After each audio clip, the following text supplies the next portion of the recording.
Hello students, this is your management science class and I am Dr. Shweta Singh. Hope you guys are doing well. In today's class I shall be discussing about network analysis. In the previous class I told you about how to construct a network.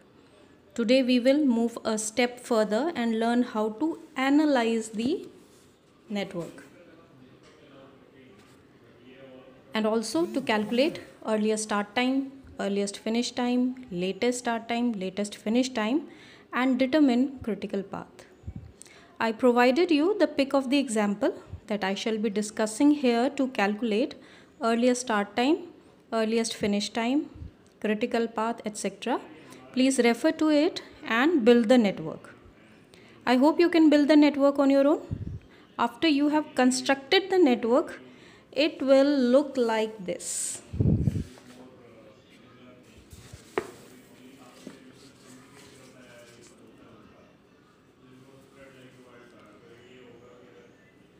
There may be a slight change in the network you have built, but the logical precedence will remain same. Now moving further to analyzing this network, we have to calculate earliest start time, earliest finish time, latest start time, latest finish time. First we will be calculating earliest start time, earliest finish time using the method called forward pass calculations. Forward pass calculation. What does forward pass means? Means we will be moving forward from left to right, and that is called forward pass calculations.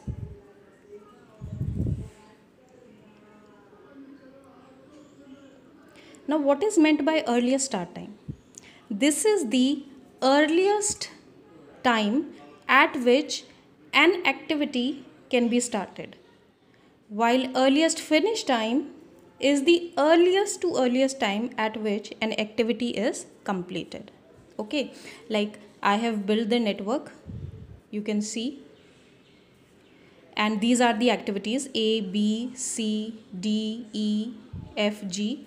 This was the question given to you, and to complete the activity A, time taken is 2 days, and these are the starting activities because there are no preceding activity.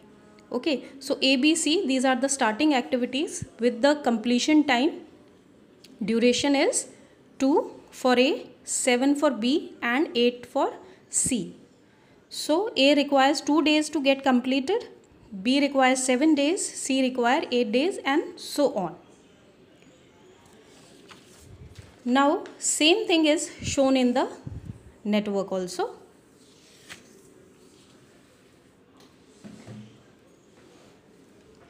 We have to calculate earliest start time, finish time, latest start time, latest finish time.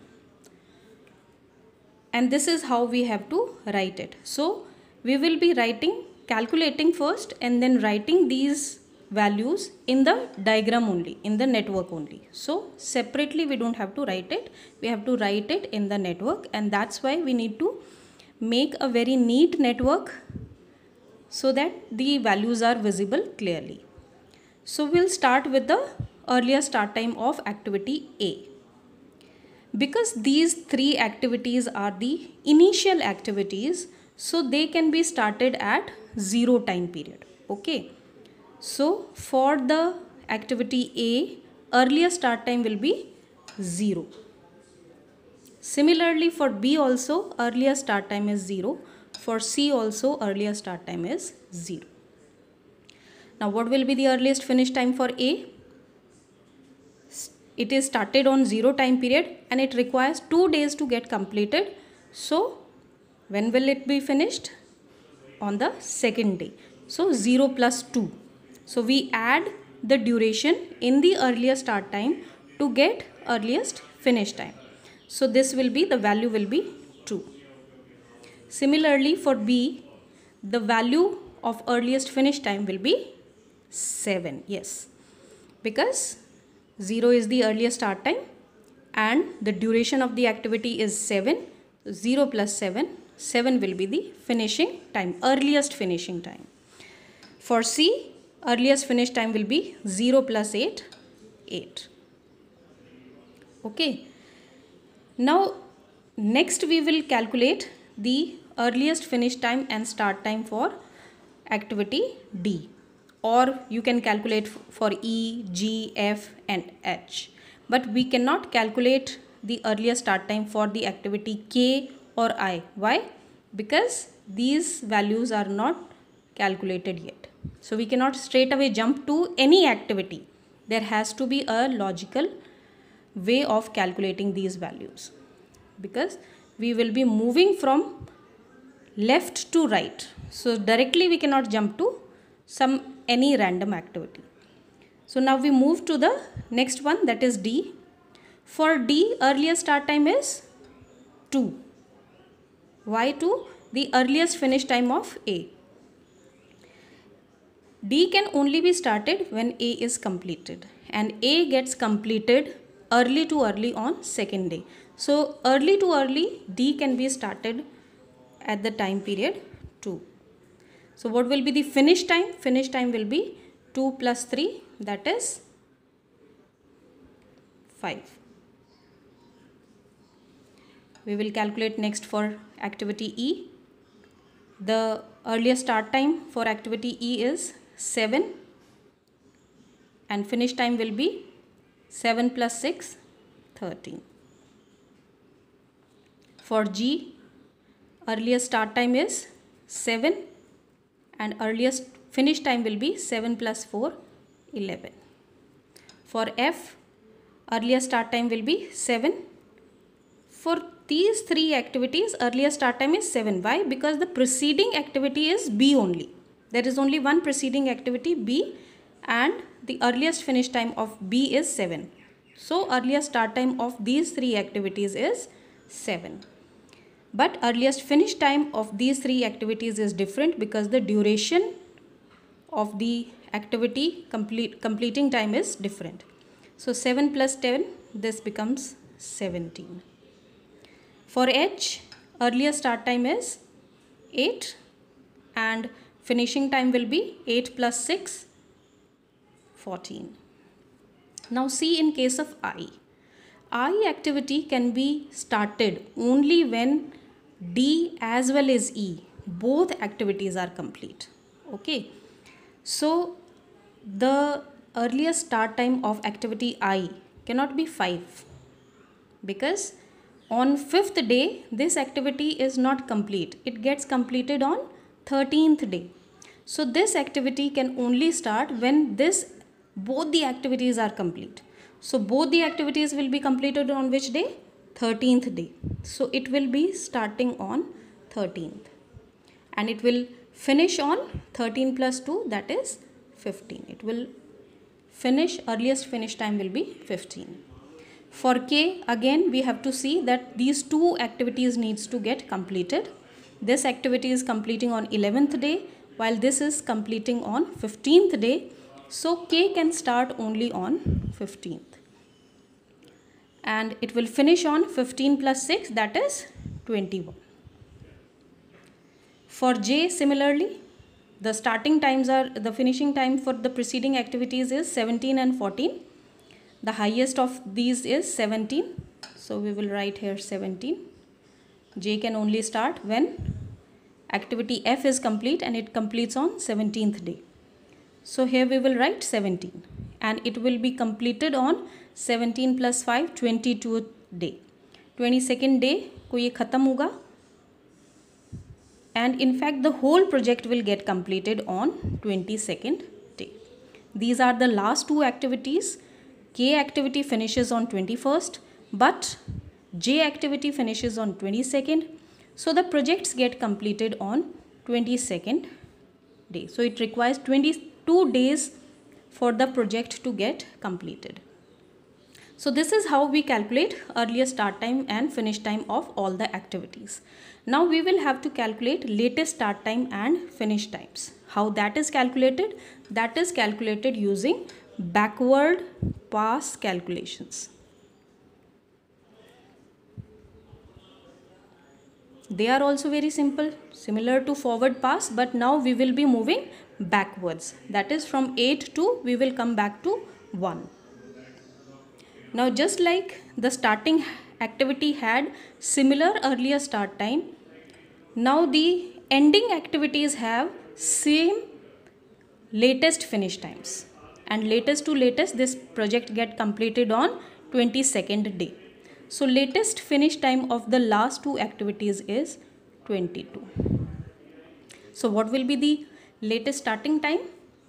We will subtract the duration required to complete the activity. So 22 minus 6, the value is 16, and here the value is 17. For this, the latest starting time of the following activity becomes the latest finish time of the preceding activity. So this 16 is the latest finishing time for G. And what will be the latest starting time? 16 minus 4, 12. Similarly, we will be calculating all the values, and it is a very simple procedure. Now see, this will be the 16 minus 2, the value will be 14. Here also this is 17. For both these two activities F and 10H, the latest finish time will be 17, and latest start time will be 17 minus 10, 7, and 17 minus 6, 11. Here it will be 14 for both the activities. 14 minus 3, 11. 14 minus 6 is 8. Here the latest finish time will be 11, and then 11 minus 8, the value is 3. See, in this case we have three values, 8, 12 and 7. Okay, we have to choose from these latest start times of the following activity that what value will be coming here. Now if you recall that when we were having a forward pass calculation, at that time the maximum value was taken, like in this case 5 and 13 was taken, because the activity gets, both the activities get completed on 13th day, so we will take the highest of it when we have to make a choice.